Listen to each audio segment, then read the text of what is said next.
বিশ্ব নবীর পথ চিরশান্তির পথ, অশান্ত বিশ্বে তুমি রহমত, এসো তাই মেধা মননে জেনে নি। বিসমিল্লাহির রহমানির রহিম। আলহামদুলিল্লাহি রাব্বিল আলামিন ওয়াসসালাতু ওয়াসসালামু আলা সাইয়্যিদিল মুরসালিন নবিয়্যিনা মুহাম্মদ ওয়া আলা আলিহি ওয়া সাহবিহি আজমাইন। সুপ্রিয় দর্শক, দূরের ও কাছের যে যেখানে আছেন, অনুষ্ঠান দেখছেন, সবাইকে জানাই আন্তরিক মোবারকবাদ, জান্নাতি অভিনন্দন। আসসালামু আলাইকুম ওয়া রাহমাতুল্লাহি ওয়া বারাকাতুহু। শুরু হচ্ছে আমাদের নিয়মিত আয়োজন, এনটিভির নিয়মিত আয়োজন জুমাবারের দরসে হাদিস অনুষ্ঠান। সুপ্রিয় দর্শক, আমরা দরসে হাদিসের জন্য রিয়াদুস সালিহিন বইটি আমরা বাছাই করেছি।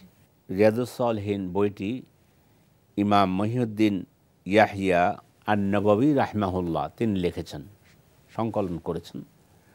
তিনি বুখারী এবং মুসলিম থেকে হাদিসগুলো নিয়ে এসে বিষয়ভিত্তিক হাদিসগুলো সাজিয়েছেন। এটি আল্লাহর একটি নেয়ামত। এই বইটি আল্লাহ তাআলার একটা নেয়ামত, তিনি রেখে গিয়েছেন। সুপ্রিয় দর্শক, আমরা আজকের যে বিষয় নিয়ে আলোচনা করব সেটা হচ্ছে, যে ব্যক্তি নিজের জীবন নিয়ে হতাশায় আছেন, আশা করি আজকের আলোচনা যদি আপনারা শুনেন, এবং আমরা কোরআন সুন্নাহর আলোকে আলোচনা করব, আশা করি আপনার জীবন থেকে যিনি হতাশায় ভুগছেন, এই হতাশা আপনাকে স্পর্শ করতে পারবে না ইনশাআল্লাহ। সুপ্রিয় দর্শক, হযরত আয়েশা রাদিয়াল্লাহু তাআলা আনহা, আম্মাজান আয়েশা রাদিয়াল্লাহু তাআলা আনহা, উনি বলেন, ক্বালা সামি'তু নাবিয়্যা সাল্লাল্লাহু আলাইহি ওয়াসাল্লাম ওয়া হুয়া মুস্তানিদুন ইলাইয়া ইয়াকুলু আল্লাহুম্মা গফিরলি ওয়ারহামনি ওয়ালহিকনি বিররাফিকিল আ'লা। মুহাম্মদ সাল্লাল্লাহু আলাইহি ওয়াসাল্লাম তিনি দুনিয়াতে এসেছেন, রিসালাতের দায়িত্ব পালন করেছেন। ৬৩ বছর পার হয়েছে, মৃত্যু এসে গিয়েছে, মৃত্যু শয্যায় আছেন। আয়েশা রাদিয়াল্লাহু তাআলা আনহার কোলে মাথাটা রেখে তিনি আল্লাহর কাছে বলতেছেন, হতাশ হন নাই, ওনার অসুস্থ হয়ে গেছেন, তিনি অসুস্থ হয়ে হতাশ হননি, বরং কি হলো, তিনি তার রবকে ডাক দিলেন, মালিক, হে আল্লাহ, আল্লাহুম্মা ইয়া আল্লাহ, আল্লাহুম্মা গফিরলি, আল্লাহ আমাকে মাফ করে দেন। মাফ করতে কোনো কিছু নেই, তারপরে ক্ষমা চাচ্ছে। মুহাম্মদ সাল্লাল্লাহু আলাইহি ওয়াসাল্লাম দৈনিক ৭০ বার আল্লাহর নিকট মাগফিরাত কামনা করতেন, অথচ ওনাকে আল্লাহ তাআলা কোরআন শরীফ আল্লাহ নাজিল করে বলে দিয়েছেন, গুফিরা লাকা মা তাকাদ্দামা মিন যামবিকা ওয়া মা তাআখার, আপনার পূর্বাপর সব মাফ করে দেওয়া হলো। তারপরে বলতেছে, আল্লাহুম্মা গফিরলি, এখন আমি দুনিয়া ছেড়ে চলে যাচ্ছি, আপনার কাছে যাব, ওয়ারহামনি, আমার উপর রহমত করুন, আমাকে রহম করুন, দয়া করুন, মাওলা আপনি আমাকে সাহায্য করুন, আমার সব পাপ মাফ করে দিন, ওয়া আলহিকনি বিররাফিকিল আ'লা। এটা বলে নাই ওয়া আলহিকনি ইলাইকা, বরং বলছে যে আমাকে আমার সুমহান আর আমার উপর রহম করুন এবং আমাকে শ্রেষ্ঠ বন্ধুর সাথে মিলিয়ে দিন। শ্রেষ্ঠ বন্ধুকে আল্লাহ রাব্বুল আলামিন। তখন তিনি এই যে অসুস্থ, এই অবস্থায় হতাশ না হয়ে তিনি বলতেছেন, আল্লাহ আমাকে মাফ করে দেন, একটু রহমত করুন, আর আপনার কাছে আপনার সান্নিধ্যে চলে আসার আমাকে তৌফিক দান করুন। তিনি আল্লাহ রাসূল সাল্লাল্লাহু আলাইহি ওয়াসাল্লাম তিনি নিজের জীবন সম্পর্কে, জীবনটা চলে যাচ্ছে, এখন আল্লাহ জীবন কেড়ে নেবে জিবরিল, তখন ওই অবস্থায় হতাশ হননি।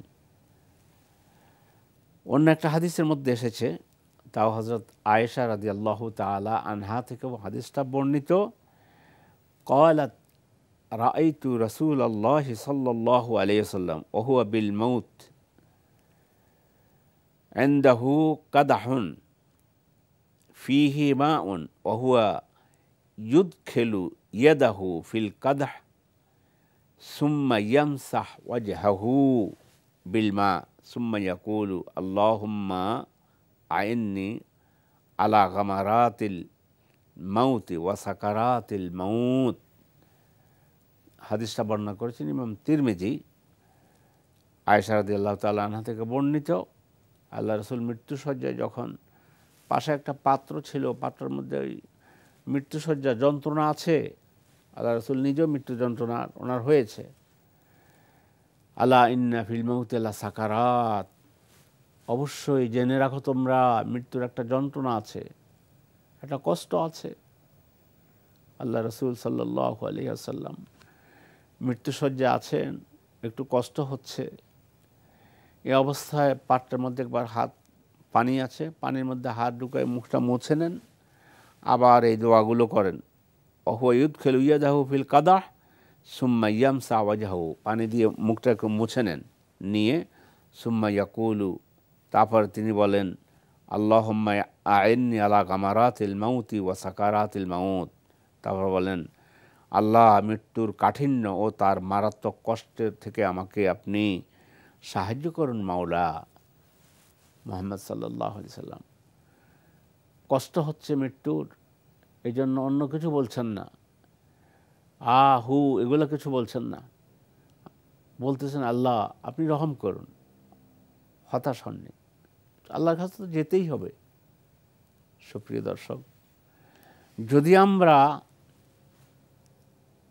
এই যে কোনো অবস্থায় আমরা যদি কোনো বিপদ আপদে পড়ি, জীবন সম্পর্কে হতাশ যেন না হই। আপনার টাকা পয়সা নেই, হতাশ হয়ে গিয়েছেন, না, হতাশ হবেন না। আপনি অর্থ উপার্জনের জন্য চেষ্টা করুন। ফাইজা কুদিয়াতিস সালাহ ফান্তাশিরু ফিল আরদ ওয়াবতাগু মিন ফাদলিল্লাহ, নামাজ শেষ হয়ে গেছে, জমিনে ঝাঁপিয়ে পড়ো, আল্লাহ রাব্বুল আলামিনের অনুগ্রহ অনুসন্ধান করো, এটা করেন। হতাশ হয়ে লাভ কি? আপনি হতাশ হয়ে গেলেন, ঘরে পড়ে আছেন, লম্বা হয়ে পড়ে আছেন, আর কি হচ্ছে, আপনি আর বাঁচবেন না, কি করি? ছেলে ভালো রেজাল্ট করেনি, আপনি ডাক্তারি পড়াবেন, হতাশ হয়ে গেছেন। আপনি অসুস্থ, আপনি হতাশ হয়ে গেছেন। এভাবে যে কোনো সমস্যাই হোক, মুমিনকে আল্লাহ তাআলা তিনি মুমিনকে বলেছেন, মুমিন কখনো হতাশ হতে পারে না। একটু আগে যে আয়াত পড়েছি, ইন্নাহু লা ইয়াইআস মির রাউহিল্লাহি ইল্লাল কাওমুল কাফিরুন, যারা অবিশ্বাসী, যাদের আল্লাহর উপরে ঈমান নেই, তারা হতাশ হতে পারে, মুমিন হতাশ হবে না। হতাশা মুমিনকে স্পর্শ করবে না। সুপ্রিয় দর্শক, এখন আমি আলোচনা করব ওয়াসাইলুল মুঈনা আলা আত-তাখাল্লুস মিনাল ইয়াস। হতাশা থেকে মুক্তির জন্য কিছু কাজ আছে, এই কাজগুলো করলে আপনি হতাশ হবেন না। আল্লাহ না করেন আপনি অ্যাক্সিডেন্ট করেছেন, হতাশ হয়ে গেছেন, আমার ছেলে মেয়েকে কে দেখবে, কে কী করবে, আমি কি করব, আমি কি করতেছি, অন্য যে কোনো কারণ, সমস্যায় পড়েছেন, দুঃখে পড়েছেন, কষ্ট পড়েছেন, বহুদিন যাবৎ সন্তানের জন্য আরাধনা করতেছেন, সন্তান নেই, সন্তান হচ্ছে না, আপনি হতাশ হয়ে ভেঙে পড়েছেন। এখন আপনার জীবন, আপনি নিজেও বলেন যে আর বেঁচে থেকে আমার লাভ কি, আল্লাহ আমাকে দুনিয়া থেকে নিয়ে নাও, না, এটা ঠিক নয়। মৃত্যু কামনা করা এমনি নাজায়েজ। আপনি হতাশ হয়ে মৃত্যু পর্যন্ত চলে গেলেন, এর আগে কিছু কাজ আছে, এগুলো করুন। কিছু উপদেশ আছে, উপদেশগুলো দিচ্ছি আপনাদেরকে। আল্লাহ আমাকে উপদেশ অনুযায়ী চলার তৌফিক দান করুন, আপনাদেরকেও করুন। আল ঈমানু বি আসমাইল্লাহি ওয়া সিফাতিহি, আল্লাহর উপরে ঈমান এবং আল্লাহর গুণাবলীতে ঈমান। আল্লাহর উপরে ঈমান, আল্লাহর গুণাবলীতে ঈমান। কি গুণাবলী? আল্লাহ তো একটা নাম আছে আর রহমান, আর রাহিম। তো আল্লাহ রহমান এবং আল্লাহ রাহিম যখন, তখন তিনি, আপনি এটা মনে এটা আনেন, মাওলা আপনি তো রহমান, আপনি তো রাহিম। আমি যে কষ্টে আছি, দুঃখে আছি, অসুস্থ, বিছানায় পড়ে আছি, সন্তান নেই, ইত্যাদি ইত্যাদি, দুনিয়ার যত ধরনের সমস্যা আছে, না আমার রব রহমান, তো রহমানকে ছেড়ে আর যাব কোথায়? আপনি উঠুন, রাতে উঠুন, 2 রাকাত সালাত আদায় করুন, আল্লাহকে বলুন, আল্লাহ আপনি রহমানুর রহিম, দয়ালু, মাওলা, আপনি মেহেরবান, আল্লাহ আপনি আমাকে এই বিপদ থেকে উদ্ধার করুন। আপনি যেহেতু রহমান, আমরা যে বলি বিসমিল্লাহির রহমানির রহিম, এখানে তো ঔষধ আছে আপনার। আল্লাহর 2টা গুণবাচক নাম, আল্লাহ পরম দয়ালু, অতিশয় দয়াবান। তা আল্লাহ আপনি দয়া করে যদি একেবারে ওই ভাবের ঈমানটা আমাদের থাকে আল্লাহর উপরে এবং আল্লাহর গুণাবলীর উপরে, তাহলে দেখবেন হতাশ হলেও আল্লাহ তাআলা সেখান থেকে আপনাকে হতাশা কেটে যাবে, আপনি অন্ধকার কেটে যাবে, আবার আলোর মুখ দেখবেন। আল্লাহ আপনাকে যে কীভাবে সাহায্য করবে আপনি কল্পনা করতে পারবেন না। রিজিকের সমস্যা আছে, রিজিকের সমস্যা যদি থাকে, আপনার আল্লাহ তাআলার এই গুণটা আপনি স্মরণ করুন। আর রাজ্জাক, আল্লাহ রিজিক দাতা। কোরআনে কারিমে সূরা তালাকের মধ্যে আল্লাহ রাব্বুল আলামিন তিনি বলতেছেন, ওমাইয়াত্তাকিল্লাহা ইয়াজআল লাহু মাখরাজা ওয়া ইয়ারযুকহু মিন হাইসু লা ইয়াহতাসিব। যে আল্লাহকে ভয় করবে, ওমাইয়াত্তাকিল্লাহ ইয়াজআল লাহু মাখরাজা, তার জন্য আল্লাহ এক্সিট এবং তার জন্য আল্লাহ পথ বের করে দিবেন। আর কি, ওয়ারযুকহু মিন হাইসু লা ইয়াহতাসিব, এমন জায়গা থেকে তার রিজিকের ব্যবস্থা করবেন যা তার কল্পনায়ও ছিল না। সে কল্পনাও করে না যে এভাবে তাকে আল্লাহ তাআলা তিনি রিজিক দান করবেন। ফলে আপনি তখন আল্লাহ যে রাজ্জাক, আপনার রিজিকের সমস্যা আছে, রিজিক বলতে আসলে আমরা ছোট্ট মানে পরিসরে বুঝি যে খাবার দাবার আছে, মানে মাছ, গোশত, তেল, ডাল ইত্যাদি ইত্যাদি। না, রিজিক বলতে তো আল্লাহ তাআলার সকল নিয়ামত, সব কিছুই। অক্সিজেন আল্লাহর নিয়ামত, বাতাস আল্লাহর নিয়ামত, পানি আল্লাহর নিয়ামত, এগুলো সব কিছু রিজিক, আল্লাহর নিয়ামত এবং রিজিক। আপনার টাকা পয়সা আছে, কিন্তু আপনি অক্সিজেন বন্ধ হয়ে গেছে, অক্সিজেন আর নিতে পারতেছেন না, অক্সিজেন দিয়েও কোনো হইতেছে না, এটা কিন্তু আল্লাহর রিজিক। আল্লাহ রাব্বুল আলামিন রাজ্জাক, এই গুণের উপরে আপনাকে যদি ওইভাবেই ঈমান অবিচল থাকে যে না, আল্লাহ আমাকে যতটুকু রিজিক দেয়ার তত দেবেন, হে আল্লাহ আমি রিজিকের সমস্যায় আছি, আমাকে আপনি রিজিক দিয়ে ধন্য করুন, ইনশাআল্লাহ আল্লাহ তাআলা আপনাকে সাহায্য করবেন। তো এভাবে আল্লাহ তাআলার সব গুণাবলীগুলো, তিনি রহমান, তিনি রাহিম, তিনি গাফফার, তিনি তাওয়াব। অপরাধ করেছেন, এখন অনুভূতি হয়েছে, মানে এটা আপনার অনুভূতিতে আসছে, ওহ আল্লাহ আমি তো এই অপরাধ করেছি, কেউ জানে না, আল্লাহ আমাকে ক্ষমা করে দেন রব্বুল আলামিন। এখন আপনার ভিতরে সম্বিত ফিরে এসেছে, আল্লাহর পথে চলে আসছেন, কিন্তু পিছনের জীবনে কত অন্যায় করেছি, কত অপরাধ করেছি, পিছনের জীবনে কত নামাজ পড়ি নাই, অথচ কোরআন সুন্নাহর মধ্যে রয়েছে নামাজ না পড়লে ঈমানের গণ্ডির মধ্যে থাকে না, অথবা শিরক করে ফেলছেন, অথবা যে কোনো কাজ, যে কোনো অন্যায় হয়ে গিয়েছে, কেউ জানে না, আল্লাহ জানে। আপনার এখন ঈমানটা আপনার তাজা হয়েছে। তো মাওলা, গত 60 বছর যাবৎ, 50 বছর যাবৎ পাপ করে আসতেছিলাম, মাওলা আপনি তাওয়াব, তাওবা কবুলকারী, আমার তাওবা কবুল করেন রব্বুল আলামিন। আপনি হতাশ হবেন না। আপনি রাতের আঁধারে দাঁড়িয়ে যান, নামাজ পড়েন, আল্লাহর কাছে বলেন, আল্লাহর কাছে আপনার দোয়াগুলো পাঠিয়ে দেন যে মাওলা আমি অমুক, আমার এই দোয়া এই, আমাকে মাফ করেন, আমি অপরাধ করেছি। আল্লাহ তাওয়াব নাম, এই যে আপনি তওবা কবুলকারী, তো আমার তওবা কবুল করুন রব্বুল আলামিন। এভাবে হতাশ না হয়ে আপনি দৃঢ় প্রত্যয়ী হন যে আল্লাহ রব্বুল আলামিনের কাছে যদি আমি এভাবে মানে আল্লাহ চাই, আল্লাহ রব্বুল আলামিন তিনি আমাকে পাপ থেকে মুক্ত করে দেবেন। সুপ্রিয় দর্শক, 2 নম্বর ঔষধ হতাশা থেকে কেটে ওঠার জন্য, হসনুজ জান্নে বিল্লাহি ওয়া রাজাউ রাহমাতিহি, আল্লাহ সম্পর্কে সুধারণা পোষণ করা। সব সময় সুধারণা পোষণ করবেন। আপনার বিপদ হয়েছে, বন্ধু, প্রিয় দর্শক, আল্লাহ সম্পর্কে কখনো খারাপ ধারণা পোষণ করবেন না যে আমি নামাজও পড়ি, অসুখটাও আমার ঘরে, পাশের লোক ও নামাজ নেই, রোজা নেই, হজ নেই, জাকাত নেই, টাকার টাকা, কোটি টাকার মালিক, এই ধরনের আল্লাহ সম্পর্কে সুধারণা পোষণ করবেন। কি ধারণা? আল্লাহ আপনার সম্পর্কে বলছে, আমার সম্পর্কে বলছে ইনশাআল্লাহ। কি বলছেন? ওয়ালা নাবলু আন্নাকুম, তোমাদেরকে আমি পরীক্ষা করব। মানে আমরা ঈমান আনার কারণে আল্লাহ বলতেছেন আচ্ছা আমি একটু পরীক্ষা করে দেখব ঠিকমতো ঈমান আছে কিনা তোমার। তখন যদি আল্লাহ সম্পর্কে সুধারণা পোষণ করেন, আপনার বিপদ আসার কারণে পাশে আরেকজন আল্লাহ কি রাসূল কি কিছু জানে না, মদ টদ নিয়ে পড়ে আছে, পর্দা কি কোনো কিছু নাই, টাকা পয়সা ওদের ভর্তি, কি যে আপনি দেখতেছেন, কিন্তু আপনি দেখলেন যে ভাবি অসুস্থ হয়ে গেছে, ছেলেটা লেখাপড়া এখনও মানে লেখাপড়ার প্রতি ওভাবে মন নেই, আপনি অপরদিকে টাকা পয়সার একটু সমস্যা ভুগতেছেন। এই অবস্থায় কিন্তু কোনো অবস্থায় আল্লাহ সম্পর্কে বিরূপ ধারণা পোষণ করবেন না।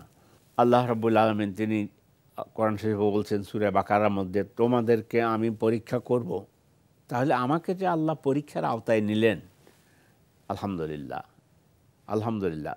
তার মানে হলো কম বলে তোমাদেরকে আমার প্রিয় বান্দা যারা তারা এ কমের মধ্যে তোমাদেরকে এর মধ্যে সবচেয়ে বেশি কঠিন কঠিন পরীক্ষা দিয়েছেন নবী মুহাম্মদ সাল্লাল্লাহু আলাইহি ওয়াসাল্লাম। নবী মুহাম্মদ সাল্লাম কঠিন পরীক্ষা দিয়েছেন। কত দুঃখ, কত কষ্ট, এই দুঃখের ভিতরে চাচা মারা যায়, স্ত্রী মারা যায়, ওই অবস্থা তায়েব গিয়েছেন একটু দাওয়াত দেই, দাওয়াত বন্ধ হয়নি। ফেরেশতারা এসে বলল যে আপনি অনুমতি দেন যে তায়েববাসী আপনার উপরে যে জুলুম করেছে দুই দিক থেকে পাহাড় এনে ওদেরকে পিষে দেই। রাসূল সাল্লাল্লাহু আলাইহি ওয়াসাল্লাম তিনি তখন ওই অবস্থায় কি করেছেন? আল্লাহ রাসূল সাল্লাল্লাহু আলাইহি ওয়াসাল্লাম তখন তিনি আল্লাহ সম্পর্কে সুধারণা পোষণ করলেন। আর তিনি বললেন যে না না না, দরকার নেই, আমি আশা করি ওদের ঔরস থেকে এমন সন্তান আসবে যে এসে আমার দাওয়াত কবুল করবে। সুবহানাল্লাহিল আযীম। এই জন্য তাহলে হতাশ কি করব না, জীবনে আমরা হতাশ হব না। হতাশ না হয়ে হতাশ হওয়ার পেছনে হলো যারা আল্লাহ সম্পর্কে সুধারণা পোষণ করে না, তারা হতাশ হয়ে যাবে। সুধারণা পোষণ করেন যে না ইনশাআল্লাহ আল্লাহ তাআলা এর পিছনে আমার জন্য কোনো কল্যাণ রেখেছেন, বিশ্বাস করুন, হতাশার জীবন থেকে আপনি উঠে আসতে পারবেন। আপনি মনে করুন যে হতে পারে আল্লাহ তাআলা আমাকে দুনিয়াতে কষ্ট দিয়ে আমার আখিরাতের জীবনটা সুগম করে দিয়েছে, আমার জান্নাতে যাওয়ার পথটা আল্লাহ পরিষ্কার করে দিয়েছে।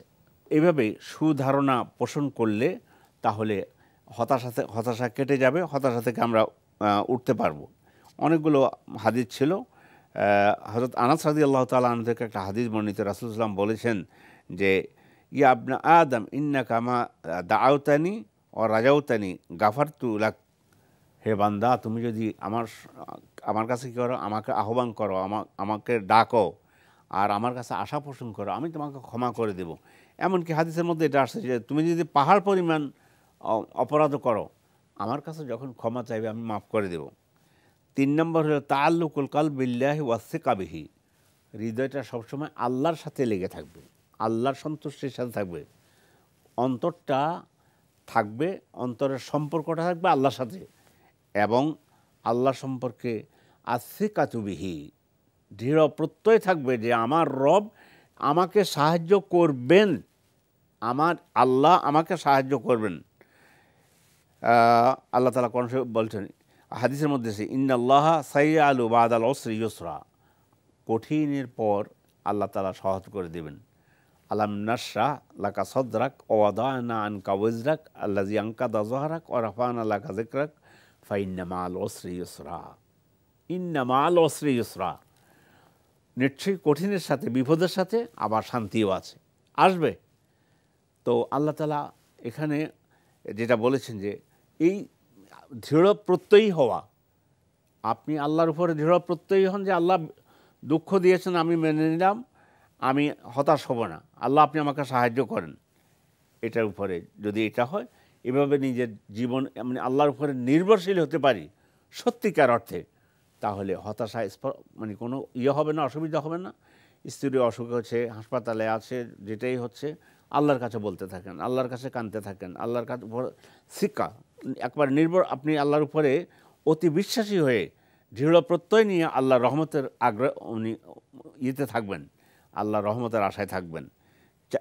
4 নম্বর হলো আইয়াকুনাল আব্দু বাইনাল খাউফি ওয়ার রাজা, মহা ঔষধ। ভয়ও থাকবে মনের মধ্যে, আশাও থাকবে। এই দুটো জিনিস মনে রাখবেন। আল্লাহর কাছে, আল্লাহর জন্য এটার জন্য কি হবে? ভয়ও থাকবে। ইন্নাহুম কান ইউসারিউনা ফিল খায়রাত, আল্লাহ তাআলা বলছেন ওয়ায়াদউনানা রাগাবান ওয়া রাহাবা ওয়া কানু লানা খাশিঈন। এই আয়াত দিয়েই আমরা আমাদের আলোচনা শেষ করব। জাকারিয়া আলাইহিস সালাতু ওয়াস সালাম সন্তান হচ্ছে না, আল্লাহর কাছে বলতেছেন, মনের মধ্যে হলো হতাশা হননি। হতাশ না হয়ে হযরতে জাকারিয়া আলাইহিস সালাতু ওয়াস সালাম যখন আল্লাহর কাছে দোয়া করতেই ছিলেন, তখন আল্লাহ বলতেছেন ফাস্তাজাবনা লাহু ওয়া ওয়াহাবনা লাহু ইয়াহইয়া, আমি পরে ডাকে সাড়া দিয়েছি, দিয়ে তাকে ইয়াহিয়া দান করেছি। ওয়া আসলাহনা লাহু যাওজাহু, এবং তার স্ত্রী বৃদ্ধ বয়সে গর্ভধারণ করার মতো, আমি বৃদ্ধ বয়সে চলে গিয়েছে, সন্তান নেই। জাকারিয়া আলাইহিস সালাতু ওয়াস সালাম আল্লাহর কাছে, আল্লাহর উপরে শেখা, আল্লাহ দেবে নেই, দোয়া করতেইছে। এই অবস্থা আল্লাহ বললেন যে তোমার স্ত্রীকে গর্ভধারণ করার মতো সে অবস্থা করেছি, তোমাকে ইয়াহিয়া দান করলাম। তারপর আল্লাহ রাব্বুল আলামিন তিনি বললেন ইন্নাহুম কানু ইউসারিউনা ফিল খায়রাত, এরা কল্যাণের পথে অগ্রগামী। ওয়ায়াদউনানা রাগাবান ওয়া রাহবা, এবং ভয় আর আশা দুটো নিয়েই আল্লাহকে ডাকতে হবে। ভয়ও থাকতে হবে আর আশাও থাকতে হবে। ওয়াকানু লানা খাশিঈন, এবং তারা আমাকে জেনে বুঝে ভয় করত। সুপ্রিয় দর্শক, আমরা যদি আল্লাহ রাব্বুল আলামিনকে এভাবে, তারপরে আল ঈমান, সর্বশেষ যেটা পয়েন্ট 5 নম্বরে, আল ঈমান বিল কাদাই ওয়াল কাদার, আল্লাহর উপরে, আল্লাহ তাকদীরের উপরে বিশ্বাস রেখে কোনো দুঃখ কষ্ট হলো যে আল্লাহর হুকুম, তিনি এটা হয়তো আমার জন্য লিখে রেখেছেন, এর পিছনে আমার জন্য কল্যাণ আছে, তাকদীরের উপরে দৃঢ় বিশ্বাস রাখি। আসুন ইনশাআল্লাহ আমাদের যদি কোনো বিপদে পড়ে যাই, এই অবস্থা আল্লাহ বিপদ থেকে উদ্ধার করবেন। হতাশা হওয়ার কোনো কারণ নেই। রাত যতই গভীর হবে, দিন ততই ভোর, সকালবেলা তত ঘনিয়ে আসবে। এই জন্য হতাশ না হয়ে, মুমিনকে হতাশা কখনো স্পর্শ করবে না।